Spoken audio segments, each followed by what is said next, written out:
이 시간 우리에게 주신 하나님의 말씀 요한복음 14장 1절에서 14절까지 이렇게 교독하도록 하겠습니다. 요한복음 14장 1절에서 14절 말씀 교독하겠습니다. 제가 1절을 먼저 읽습니다. 너희는 마음에 근심하지 말라. 하나님을 믿으니 또 나를 믿으라.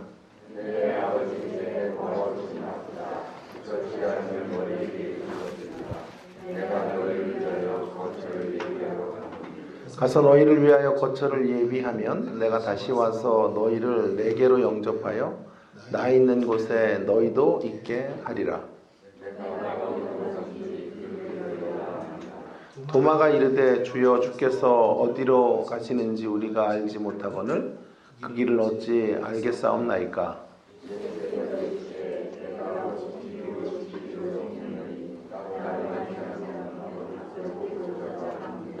너희가 나를 알았더라면 내 아버지도 알았으리로다. 이제부터는 너희가 그를 알았고 또 보았느니라.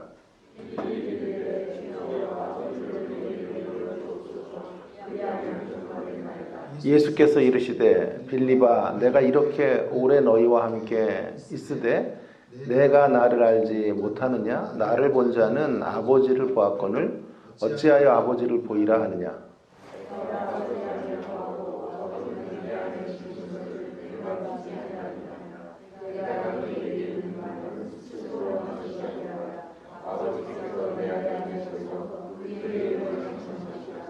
내가 아버지 안에 거하고 아버지께서 내 안에 계심을 믿으라. 그렇지 못하겠거든 행하는 그 일로 말미암아 나를 믿으라.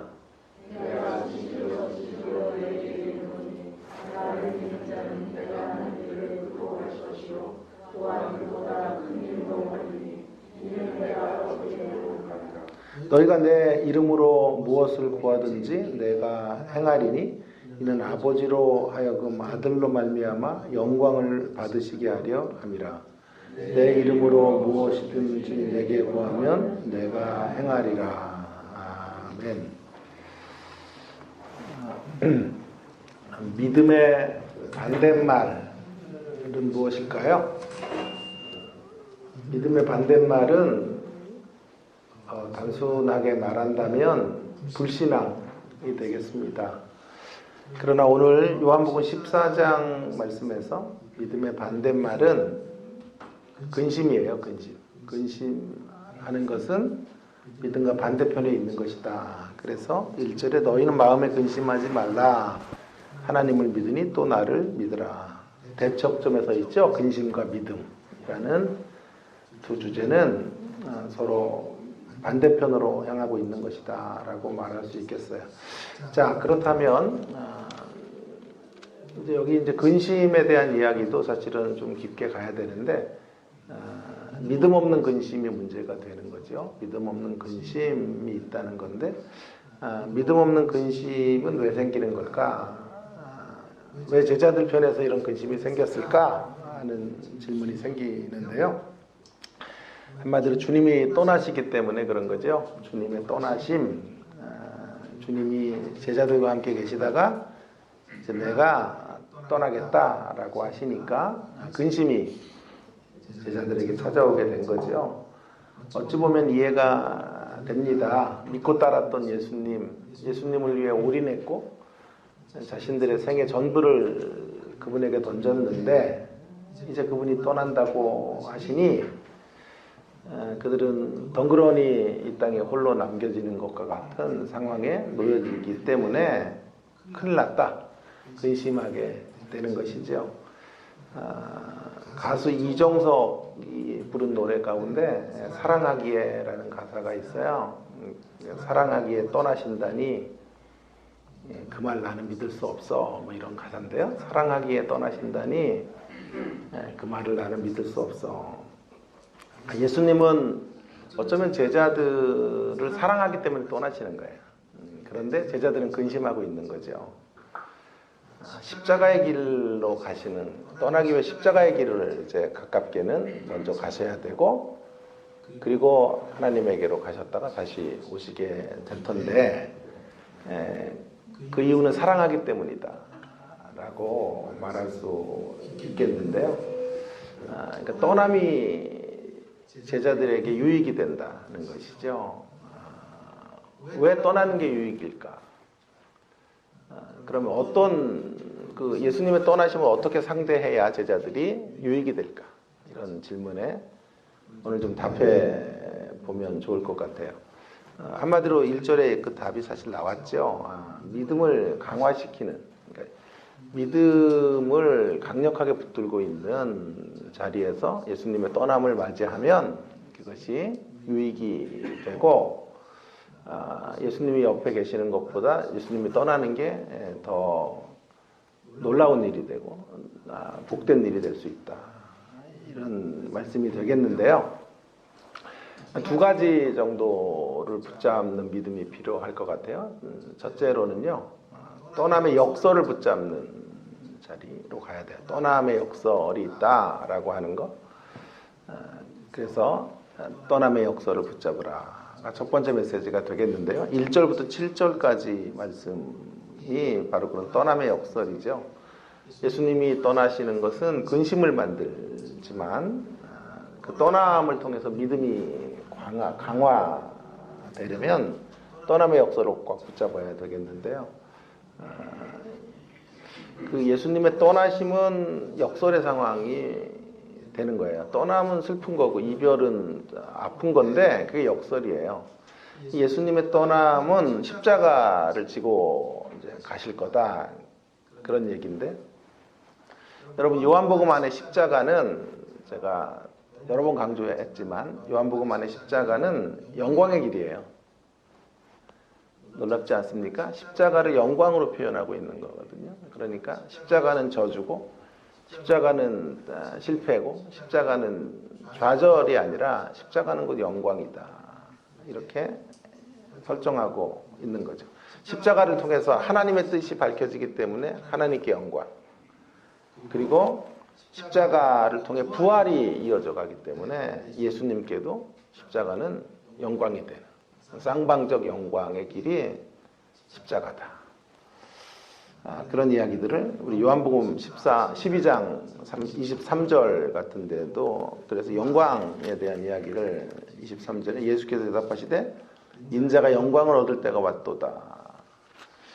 그러니까 십자가의 길을 주님이 가시는 것을 영광의 때가 왔다, 이런 식으로 설명하고 있는 것이죠. 그러니까 요한복음 안에서 십자가는 늘 영광의 다른 말이 되는 것이다 라고 말할 수 있겠습니다.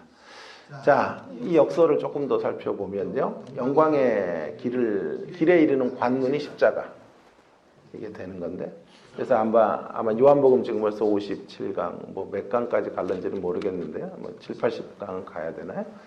올해는 하여튼 마쳐야 되는데, 그래서 끝나고 시험을 좀 보려고 그래가지고 십자가가 뭐냐, 요한복음의 십자가, 그러면 땡땡의 길, 뭐 영광. 쉬워요, 안 쉬워요? 쉽지요? 답도 다 말해주고. 참, 이런 시험이 어딨어. 영광의 게이트, 영광에 이르는 게이트가 고난이다, 십자가다 라고 하는 것이에요. 2절 이하의 그 떠남에 대한 이야기들을 그래서 좀 역설적인 모습으로 하시는데요.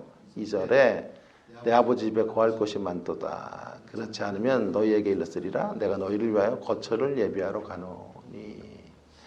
떠남은 거처를 예비하는 작업이 되는 거예요. 떠남 자체만 생각할 것이 아니라 주님은 주님의 떠나심으로 어떤 일들이, 어떤 이런 역설적 상황들이 펼쳐지게 될 건지를 말해주고 계시는 거죠. 십자가가 끝이 아니다라고 하는 것을 알려주는 거죠.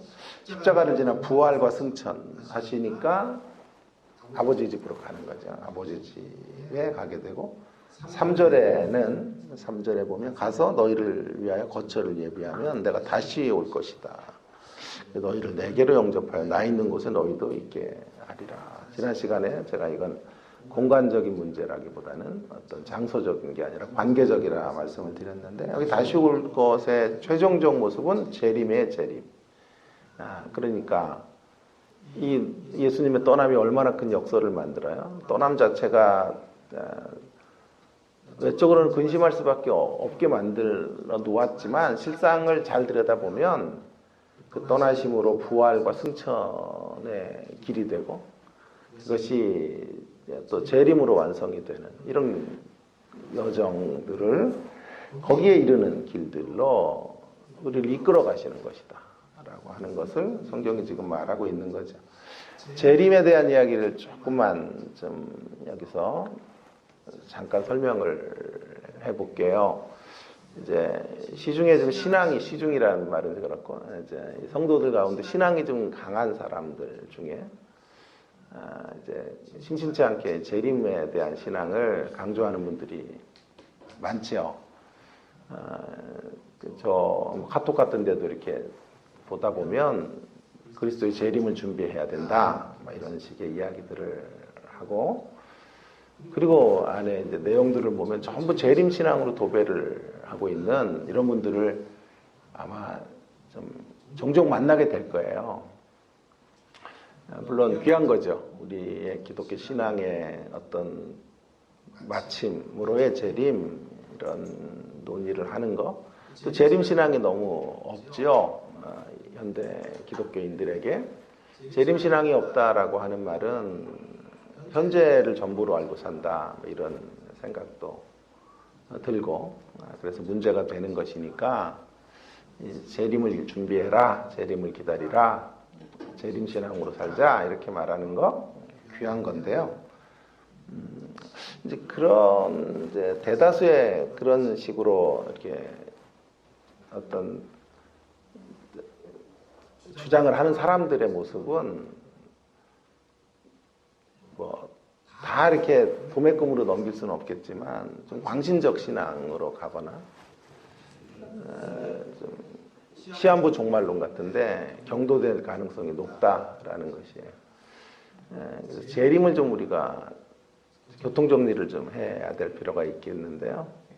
제가 계시록을 할 때도 여러 차례 말씀을 드렸는데 재림이라고 하는 건 지금 보세요. 예수님이 가셨다가 다시 오시는 거죠. 그런 차원으로의 재림은 역사적 재림이라고 할 수 있겠어요. 역사적인 팩트로서 재림이 맞춰지게 될 거예요. 이제 한국교회는 전부 이쪽에다가 재림을 자꾸 온통 포커스를 맞춘 거죠. 주님이 내일이라도 오신다. 근데 2000년 동안 아직은 안 오셨거든요. 근데 그걸 이제 고대하는 신앙으로 가야 된다.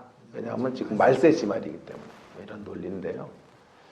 저는 그거보다 더 신경 써야 될 재림은 우리가 주님 앞으로 가는 재림. 가면 실전적으로 주님이 우리를 만나시는 거거든. 우리가 주님이 오셔서 우리를 만나시든 우리가 가서 주님을 만나든 이것은 같은 문제가 되는 것이거든요. 그래서 역사적 재림에만 너무 우리의 관심을 집중할 것이 아니라 실존적 재림의 주님을 만나는 그 실존적 자리에서의 재림 신앙을 가져야 돼요. 그러면 하루하루가 이렇게 막 요란하게 막 구호를 내세울 것이 아니고요. 우리의 인생의 시간들이 점점 주님 앞에 설 시간들로 가까워지니까 깨어있게 될 것이고 정신을 차리고 하루하루를 살아가는 조용하지만 더 강력한 재림 신앙이 작동할 수 있을 건데 이런 면들은 잘 생각을 안 하고 역사적으로 언제 어느 시점에 예수님이 천사들 데리고 나팔 소리와 함께 오시느냐 이쪽의 재림에만 너무 우리의 관심을 집중시키지 말아야 된다. 우리가 주님을 가서 만날 시간들이 한 발 한 발 다가오고 이런 얘기 많이 하잖아요. 하루를 더 살았다는 거. 주님 앞으로 갈 시간이 하루 더 앞당겨진 것이다 라고 이야기할 수 있겠는데요. 그런 의미의 재림에 대해서 좀 더 고민을 해야 되고 그런 재림 신앙으로 좀 우리의 신앙을 바꿔봐야 된다라고 말할 수 있겠어요. 계속해서 도마가 이제 질문해 6절에서 예수님은 도대체 어디로 가신다고 지금 하시는 거예요. 질문하죠. 6절에서 이제 그렇게 질문하자 도마가 5절에서 질문하죠. 어디로 가십니까? 그랬더니 도대체 어떤 길로 가시려고 그러는 거예요. 그랬더니 내가 너희를 아버지께 이르는 길로 너희를 초대하기 위해 그 길로 간다. 내가 그 길이다. 그렇게 말씀하고 계시는 거예요. 세 가지가 다 균등하게 중요한데요. 길과 진리와 생명이 대표 명사는 길이라 그랬어요. 길. 그래서 길을 물었으니까 그 길로 간다라고 이야기하고 계시는 거죠. 자, 보세요. 떠남의 역설이 선명하게 여기 지금 말씀되어 우리 가운데 제시되어져 있지 않습니까? 예수님의 떠남은 십자가의 길로 들어서는 거지만 십자가는 역설을 만들어요. 역설적 상황을 만들어 놓은 십자가가 패배가 아니에요. 악에게 이용당한 것 같고 악이 예수를 점령한 것 같고 기독교 신앙이 거기서 무너지는 것 같지만 그것이 영광의 길이 되는 거예요. 그 영광의 길목이 되는 이런 놀라운 어떤 역설이 예수님의 떠나심을 통해 이루어지고 있는 거죠. 이걸 붙잡고 근심을 극복해 가야 된다. 이렇게 말씀하고 있는 거죠. 오늘을 위한 적용을 해보겠습니다. 신앙은 누누이 말하지만 위대한 역설이에요. 근심할 것으로 가득 찬 세상 속에 머리를 싸매고 근심하면 이건 역설이 없는 삶의 모습이에요. 역설 없는 근심은 우리 것이 아니에요. 그거는 불신앙이고 그것은 믿음 없는 작업이고 신자는 근심을 이겨야 되고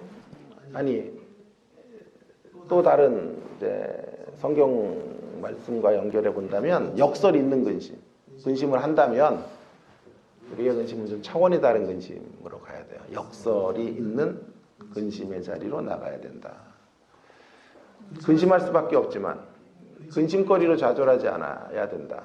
왜냐하면 아직 그 근심의 상황이 역설의 상황이 될 때가 아직 이르지 않았으니까 그 역설이 펼쳐질 것이니까 십자가가 부활로 또 부활 이후에 승기의 역사로 재림으로 이어져 가듯이 영광의 십자가가 되는 것처럼 그런 역설이 존재하는 떠남, 영광의 떠남이라는 것을 붙잡고 우리가 근심할 수 있어요.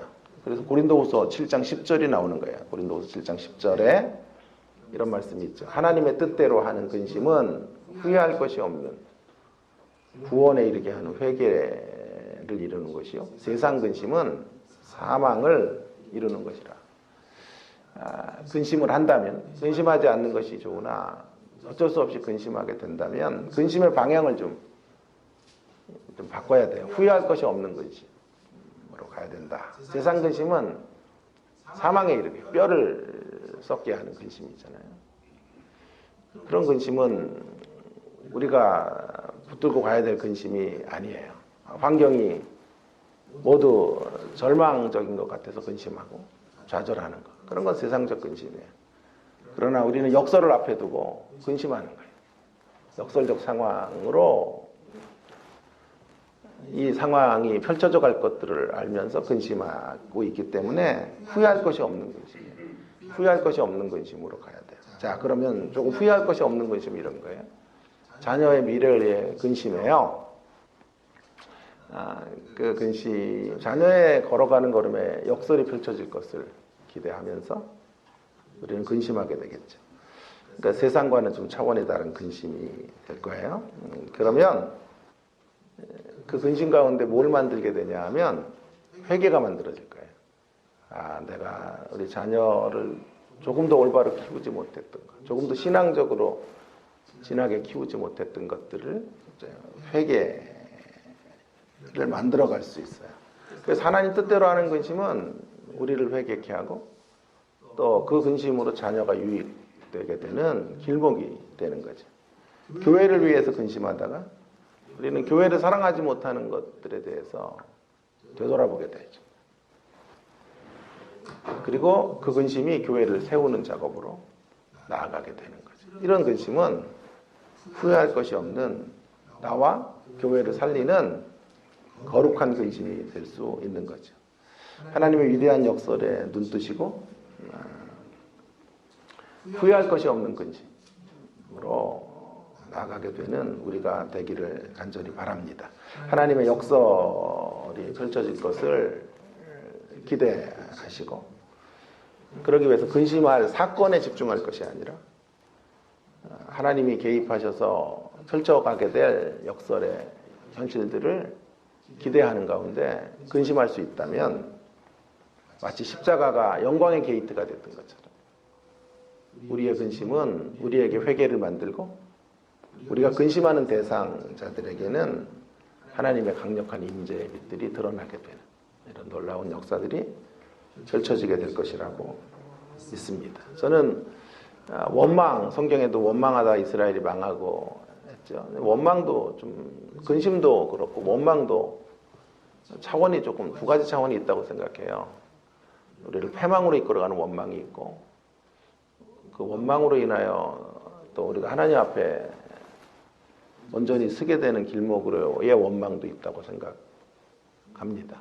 그러니까 원망이라는 게, 이스라엘이 했던 원망, 이스라엘을 망하게 했던 원망은 터널을 지나가는데 터널 끝에 빛이 있다는 것, 그것들을 망각한 채 원망하면 그것은 죽음에 이르는 원망, 광야에서 가나안을 입성하지 못하는 원망이 되고 말 거예요.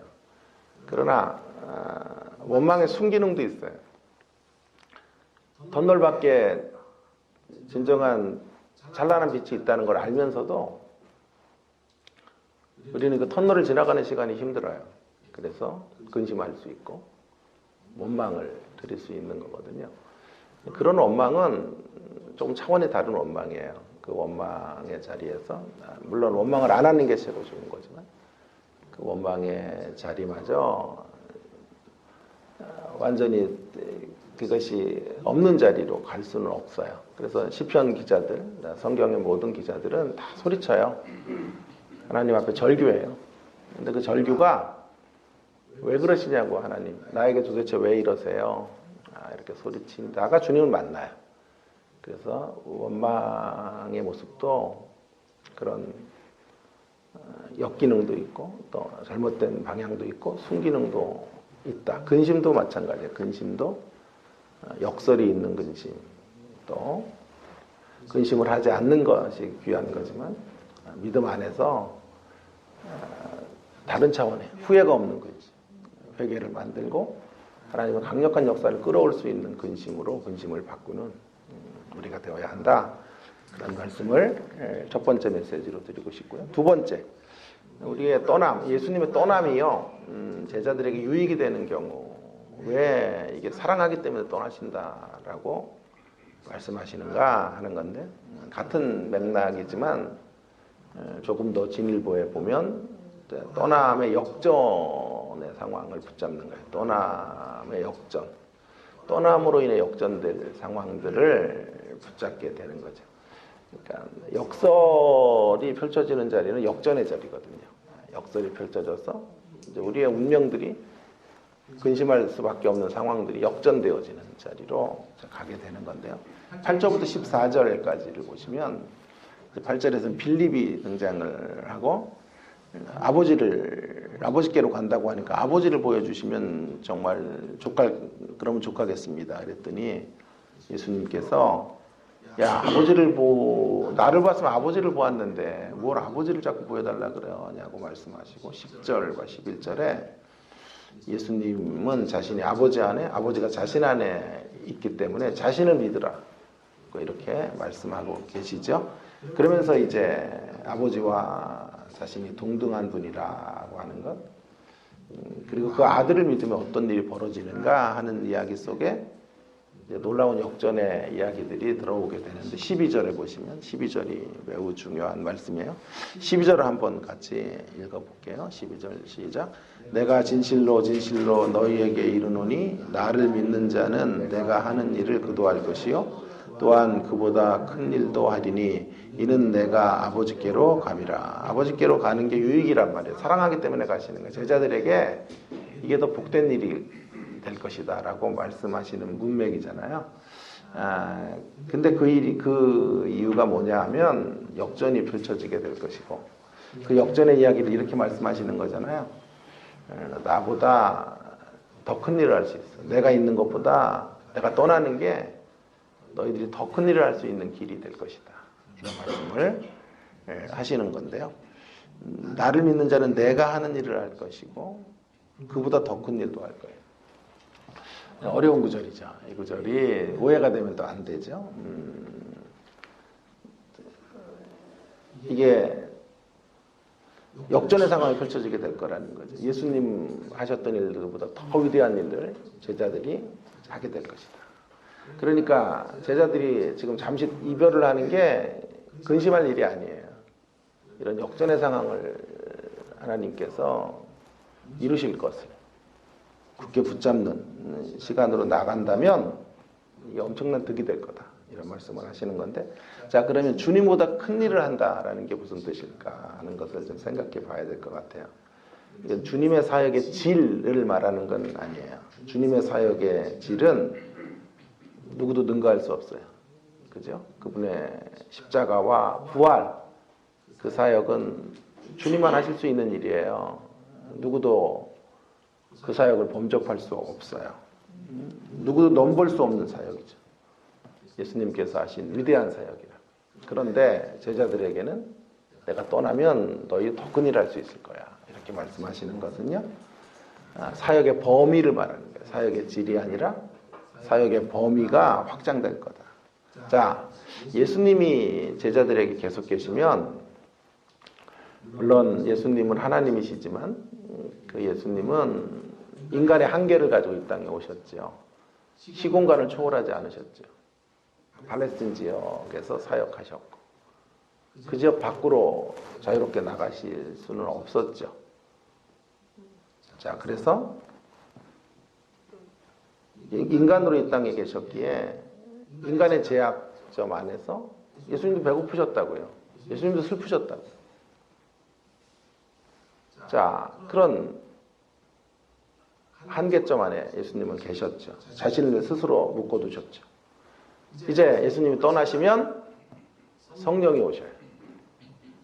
성령은 예수님의 영이시고 영으로 이 땅에 강림하시기 때문에 어느 곳에나 자유롭게 임하실 수 있고 성령의 오심을 통해 제자들은 이제 시공간을 좁은 영역을 뛰어넘어 예루살렘을 지나 온 유대와 사마리아와 땅끝으로 나갈 수 있게 되는 거죠. 그래서 그 말씀을 하시는 거예요. 너희가 더 큰 일을 한다라고 하는 말은 예수님보다 더 질 높은 사역을 한다 이런 뜻이라기보다 사역의 범위가 이제 예수님이 이루신 사역의 기초 위에서 사역의 범위가 넓어질 거예요. 성령의 은혜와 인도하심과 임재 속에서 땅끝에 이르는 사역들을 이제 너희들이 감당하게 될 것이다.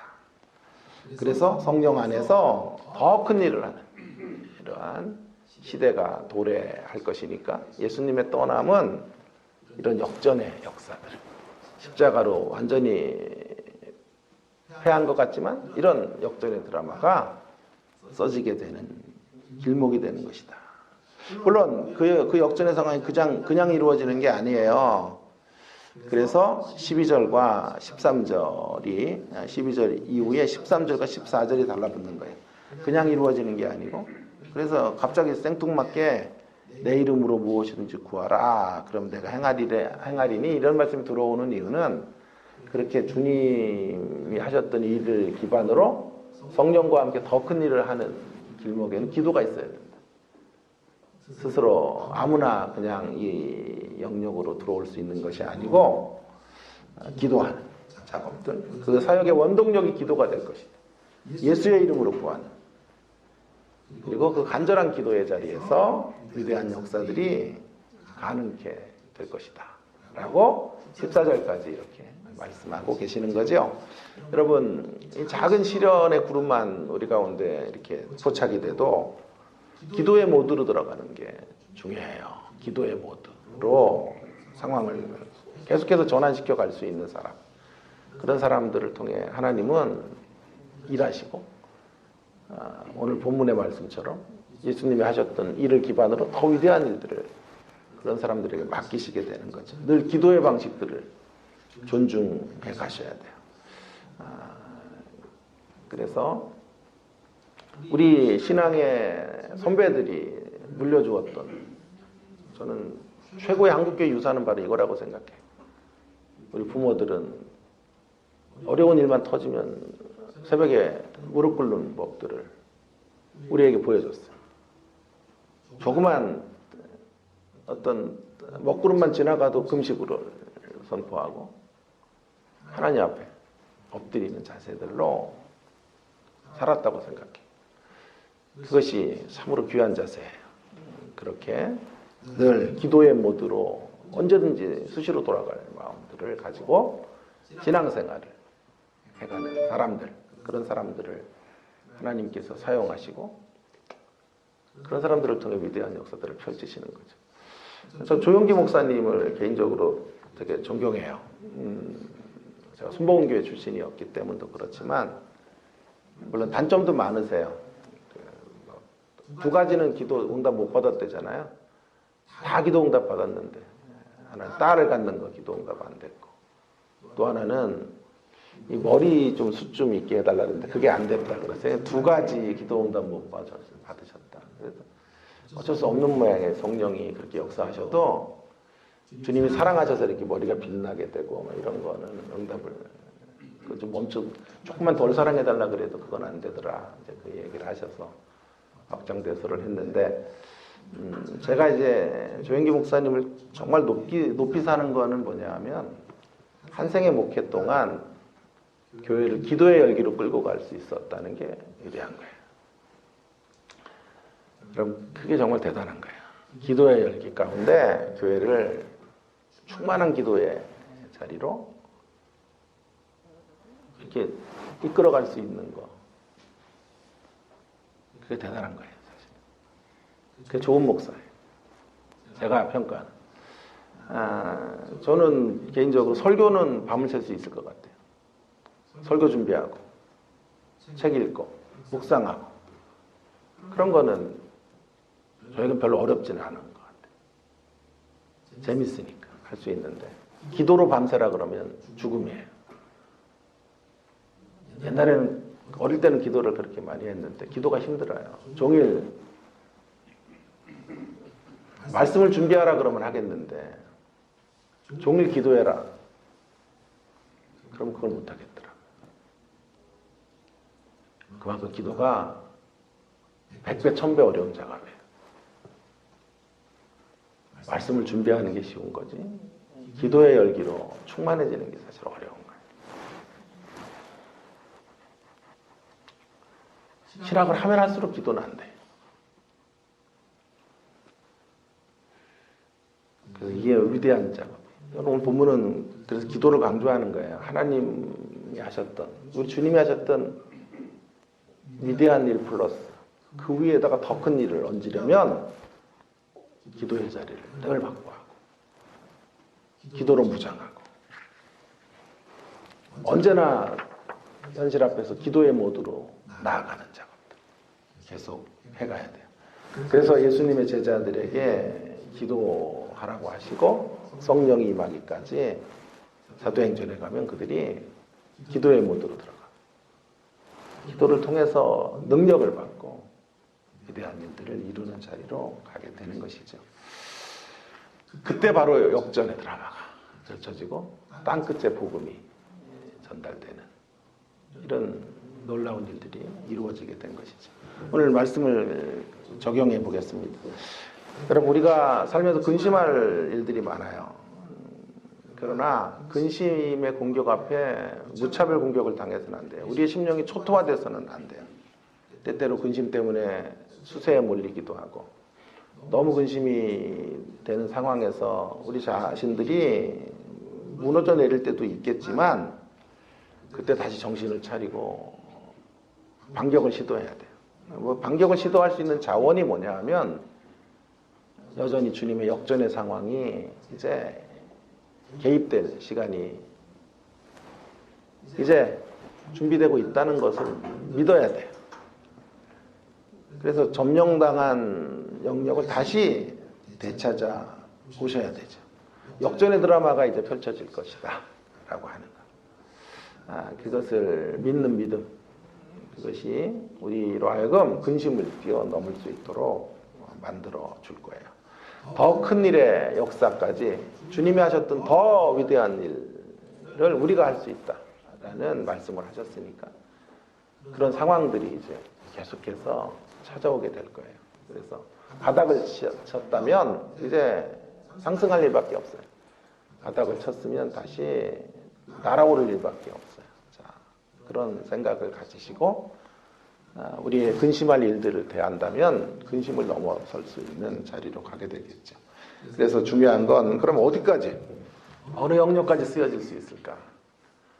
예, 믿음이 관건이에요. 믿음의 반응과 열기가 어느 정도냐에 따라서 이 반전의 드라마의 어느 영역까지 갈 수 있는지가 결정이 될 수 있을 거예요.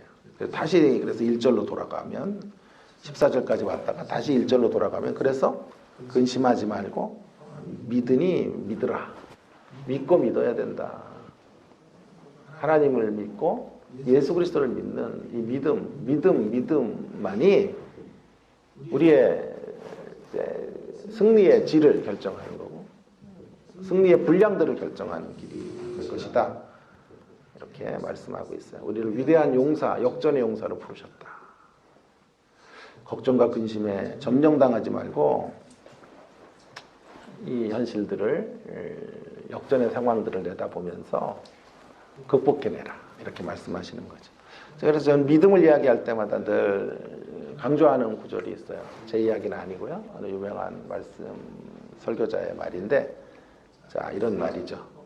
하나님 우리를 강하게 하시지 않습니다. 오히려 우리의 강함이 되어 주시지요. 하나님 우리를 강하게 하시지 않고 오히려 우리의 강함이 되어 주시죠. 그래서 강한 믿음이 아니라 믿음 안에서 강함을 말씀하시는 거예요. 제가 믿음을 이야기할 때 제 가장 좋아하는 어록 중에 하나예요. 하나님 우리를 강하게 하시지 않지요. 하나님 우리의 대신에 강함이 되어 주시죠. 그래서 강한 믿음이 아니라 믿음 안에 강한 사람으로 우리들을 초대하시고 이끌어 주고 계세요. 믿음으로 하나님의 강력한 역사들을 이제 바라보시는 저와 여러분이 될 수 있기를 간절히 바랍니다. 말씀을 마치겠습니다. 근심하지 않아야 돼요. 믿음으로. 그러기 위해서 후회할 것이, 근심을 만약에 할 수밖에 없다면 근심의 방향을 좀 바꾸셔서 후회할 것이 없는 근심, 근심으로 회개가 만들어지고 우리 자신들을 성찰하는 그런 근심으로 나아가게 되기를 간절히 바라고, 위기의 상황 속에서도 역전이 아직 펼쳐질 일이 아직 남아있다 라고 하는 생각들을 늘 하시면서 살아가셔야 돼요. 어릴 때 제가 야구를 좋아했는데 여러 팀들을 좋아했어요. 경북고등학교 좋아했고 군산상고도 좋아했어요. 군산상고는 역전의 명수예요. 한번 역전을 한번 드라마틱하게 해서. 근데 원조 역전의 명수는 하나님이세요. 하나님은 늘 역전의 드라마를 우리의 근심의 상황 속에 들어오셔서 펼쳐 가시는 분이에요. 우리의 믿음의 분량만 준비될 수 있다면 우리는 반드시 역전의 상황들을 보게 될 거예요. 믿음의 역량을 키우시고 주님을 바라보신 우리가 되기를 바랍니다. 말씀을 준비하면서 제 머릿속에 떠올랐던 찬양은 이거예요. 우리는 기대하고 기도하며 기다리네. 기대하시고 기도하시고 기다리시면 돼요. 기대하시고 기도하시고 기다리네. 주께서 이 땅을 고치실 것을 우리는 기대하고 기도하고 기다리네. 오늘 본문으로 말하면 우리의 삶의 역설과 역전을 이루어 가실 하나님을 뭐예요? 기대하고 기도하고 기다리면 되겠어요. 기도하겠습니다. 오늘 주신 말씀을 기억하면서 근심할 수밖에 없는 세상 우리가 살고 있죠.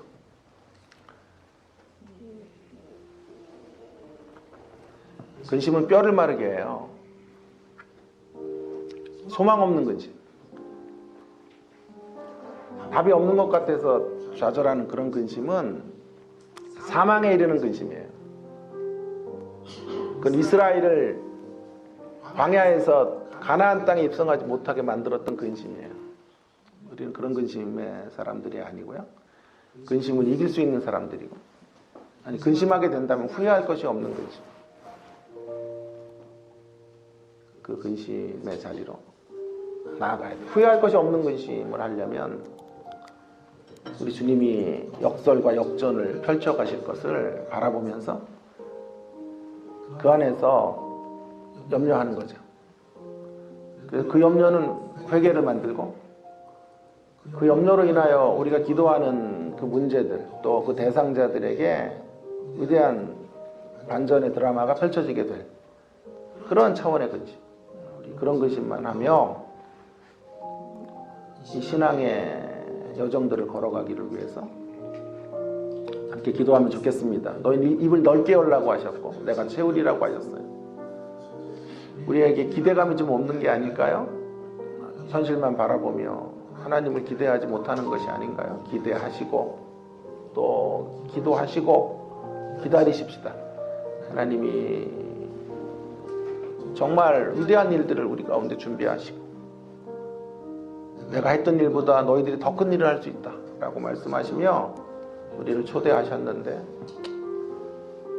여러분 이 하나님을 바라보며 이 주님 우리가 바라보며 기대하고 기도하며 기다리는 역전의 역사들이 이루어질 날들을 기대하고 기도하고 기다리는 우리가 되기를 위해서 성성으로 함께 같이 기도하고 마치겠습니다. 기도하십시다. 하나님 아버지, 은혜를 감사합니다. 오늘도 저희들에게 귀한 말씀을 주시고 하나님 아버지 말씀 가운데 또남의 역설과 또남의 역전들의 하나님의 교훈들을 저희들에게 허락해 주셔서 감사드립니다. 현실 앞에서 참 두렵고 근심할 수밖에 없지만 근심으로 가득 채워져 있는 인생의 걸음들을 걸어갈 수밖에 없지만 하나님 아버지, 하나님 그러나 주님 안에서 언제나 역설이 존재하고 신앙의 자리 안에 언제나 위대한 역전이 있다는 것을 주님 저희들이 다시 한번 바라보며 그 가운데서도 하나님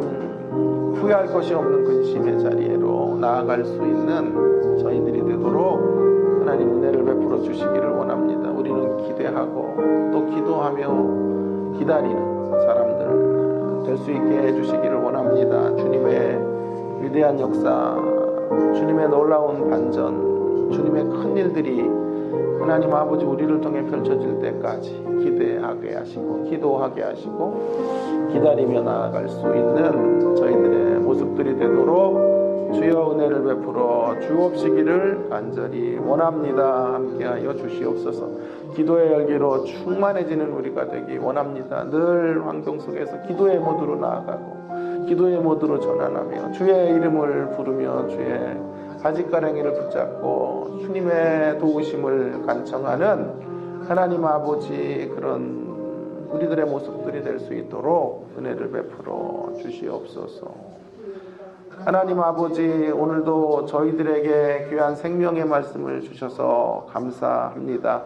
근심할 수밖에 없는 날들을 저희들이 살지만 하나님 어떻게 이 근심의 상황들을 극복하고 믿음으로 나아가야 하는지를 오늘 말씀을 통해 또 알려주셔서 감사를 드립니다.